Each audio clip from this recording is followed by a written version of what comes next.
रात के करीब 2 बज रहे थे। यूरोप के एक शांत शहर की सड़कें लगभग खाली थीं। हल्की बारिश हो रही थी और स्ट्रीट लाइट की पीली रोशनी में सड़क चमक रही थी। एक काली कार धीरे धीरे एक पुरानी इमारत के सामने आकर रुकती है। कार से 2 लोग उतरते हैं। वे बिना इधर उधर देखे सीधे इमारत के अंदर चले जाते हैं। ऊपर तीसरी मंजिल पर एक छोटा सा कमरा है। अंदर पहले से 3 लोग मौजूद हैं। मेज पर लैपटॉप खुले हुए हैं, कुछ फाइलें बिखरी पड़ी हैं और दीवार पर यूरोप का बड़ा नक्शा लगा है। कमरे में मौजूद लोग किसी साधारण मीटिंग के लिए नहीं आए थे। वे एक नेटवर्क का हिस्सा थे, एक ऐसा नेटवर्क जो कई देशों में फैला हुआ था।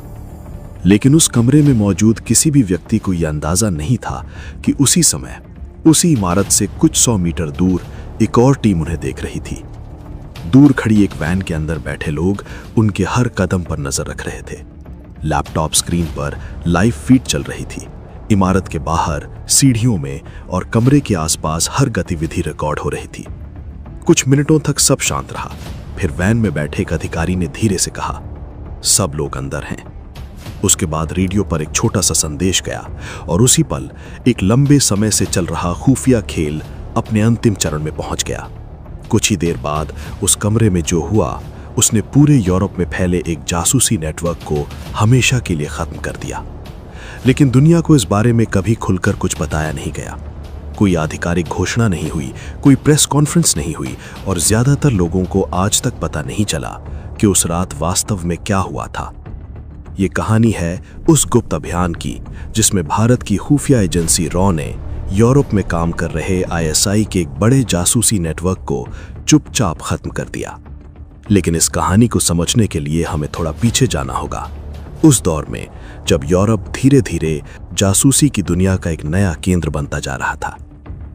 1990 के दशक के बाद दुनिया तेजी से बदल रही थी। सोवियत संघ टूट चुका था। यूरोप के कई देशों में नई राजनीतिक परिस्थितियां बन रही थीं, सीमाएं खुल रही थीं और व्यापार तेजी से बढ़ रहा था। यूरोप के कई देशों ने शेंगेन व्यवस्था अपनाई, जिसके कारण एक देश से दूसरे देश में यात्रा करना बहुत आसान हो गया।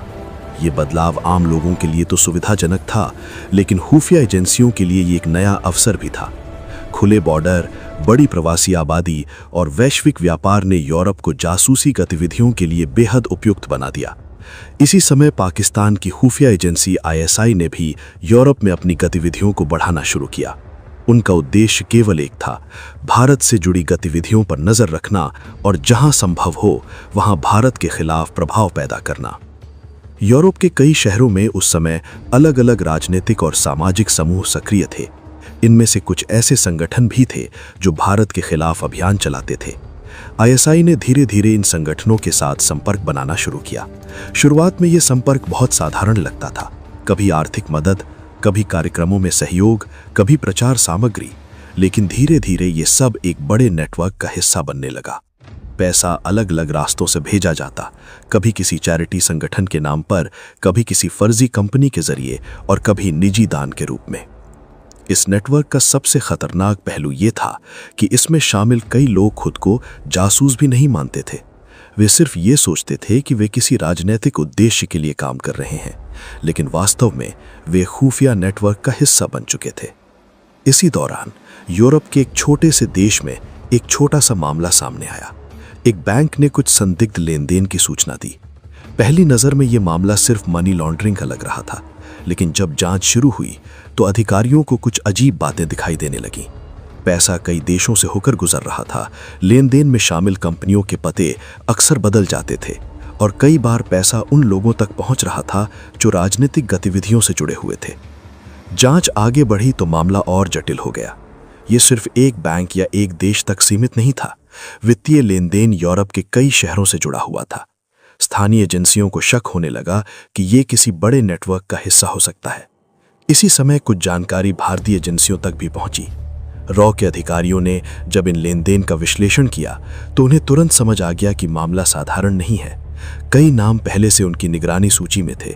कुछ लोग ऐसे थे जिनके बारे में पहले भी संकेत मिले थे कि वे विदेशी खुफिया एजेंसियों के संपर्क में हैं। यहीं से एक लंबी और बेहद सावधानी से चलने वाली जांच शुरू हुई। रॉ ने तुरंत कोई कार्रवाई नहीं की। उन्होंने पहले ये समझने की कोशिश की कि ये नेटवर्क वास्तव में कितना बड़ा है। जांच के दौरान कई महीनों तक सिर्फ जानकारी इकट्ठा की गई, फोन कॉल्स पर नजर रखी गई, ईमेल ट्रैफिक का विश्लेषण किया गया, वित्तीय लेन देन को ट्रैक किया गया। धीरे धीरे एक बड़ा पैटर्न सामने आने लगा। यूरोप के कई शहरों में कुछ खास लोग नियमित रूप से एक दूसरे के संपर्क में थे। कुछ लोग पैसे का प्रबंध करते थे, कुछ लोग प्रचार का काम करते थे और कुछ लोग संपर्क बनाने का काम करते थे। इन सब के बीच कहीं ना कहीं आईएसआई से जुड़े अधिकारी भी मौजूद थे, लेकिन वे सीधे सामने नहीं आते थे। वे अक्सर तीसरे या चौथे स्तर के संपर्कों के जरिए काम करते थे। रॉ ने इस नेटवर्क के भीतर अपने स्रोत सक्रिय किए। कुछ लोग जानकारी देने लगे, कुछ लोग अनजाने में महत्वपूर्ण संकेत दे देते थे। कई बार एक छोटी सी जानकारी पूरे नेटवर्क को समझने में मदद कर देती थी। धीरे धीरे ये स्पष्ट हो गया कि ये नेटवर्क सिर्फ जानकारी इकट्ठा करने के लिए नहीं था। इसका उद्देश्य यूरोप में भारत विरोधी गतिविधियों को बढ़ावा देना भी था। प्रचार अभियान चलाना, राजनीतिक प्रभाव बनाना और जरूरत पड़ने पर कुछ संगठनों को आर्थिक सहायता देना। अब रॉ के सामने सबसे बड़ा सवाल ये था कि इस नेटवर्क को कैसे खत्म किया जाए। सीधी कार्रवाई करने से नेटवर्क के कई हिस्से बच सकते थे, इसलिए एक अलग रणनीति बनाई गई। पहले पूरे नेटवर्क को समझा जाए, हर संपर्क की पहचान की जाए और फिर सही समय पर एक साथ कार्रवाई की जाए। कई महीनों तक निगरानी जारी रही, मीटिंग्स पर नजर रखी गई, फोन कॉल्स रिकॉर्ड किए गए, यात्रा की जानकारी जुटाई गई। धीरे धीरे ये स्पष्ट हो गया कि नेटवर्क के कुछ प्रमुख केंद्र हैं। अगर इन्हें निष्क्रिय कर दिया जाए तो पूरा सिस्टम टूट सकता है। यही वो समय था जब ऑपरेशन अपने निर्णायक चरण में पहुंच गया। यूरोप की कुछ खुफिया एजेंसियों को भी इस बारे में जानकारी दी गई। सभी ने मिलकर एक समन्वित योजना बनाई। रणनीति साफ थी, नेटवर्क के मुख्य लोगों पर अलग अलग देशों में एक साथ कार्रवाई की जाएगी। इससे उन्हें एक दूसरे को चेतावनी देने का मौका नहीं मिलेगा। और ठीक वैसा ही हुआ। कुछ ही महीनों के भीतर यूरोप के अलग अलग शहरों में कई घटनाएं हुई। कुछ लोगों को अचानक गिरफ्तार कर लिया गया, कुछ लोगों के बैंक खाते फ्रीज कर दिए गए, कुछ लोगों को देश छोड़ने का आदेश दे दिया गया। आधिकारिक बयान बहुत छोटे थे।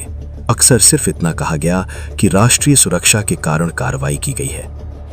लेकिन खुफिया दुनिया में यह साफ था कि यह एक बड़ा काउंटर इंटेलिजेंस ऑपरेशन था। धीरे धीरे नेटवर्क के संपर्क टूटने लगे, पैसे का प्रवाह रुक गया और कई लोग निगरानी में आ गए। कुछ लोग डर के कारण खुद ही सक्रियता से पीछे हट गए। कुछ लोग पूछताछ के दौरान महत्वपूर्ण जानकारी दे बैठे। कुछ सालों के भीतर वो नेटवर्क जो कभी मजबूत माना जाता था, लगभग खत्म हो चुका था। कई प्रमुख लोग या तो गिरफ्तार हो चुके थे या यूरोप छोड़ चुके थे और जो बचे थे वे लगातार निगरानी में थे। सबसे दिलचस्प बात यह थी कि इस पूरे ऑपरेशन के बारे में कभी सार्वजनिक रूप से ज्यादा चर्चा नहीं हुई। खुफिया दुनिया में कई बड़ी जीतें इसी तरह होती हैं। कोई शोर नहीं, कोई सार्वजनिक घोषणा नहीं, सिर्फ चुपचाप किया गया काम। उस रात यूरोप के उस कमरे में बैठे लोगों को शायद कभी यह एहसास नहीं हुआ होगा कि उनका नेटवर्क पहले ही टूट चुका था। वे सिर्फ आखिरी कड़ी थे और जब दरवाजा खुला तो उनके सामने सिर्फ पुलिस नहीं थी, वो एक लंबे समय से चल रहे खुफिया खेल का अंत था। एक ऐसा ऑपरेशन जो बिना किसी शोर के हुआ, लेकिन जिसने यूरोप में आईएसआई के जासूसी नेटवर्क को अंदर से खत्म कर दिया। और यही खुफिया दुनिया का सबसे बड़ा सच है। सबसे बड़ी जीत वही होती है जिसके बारे में दुनिया को पता भी नहीं चलता।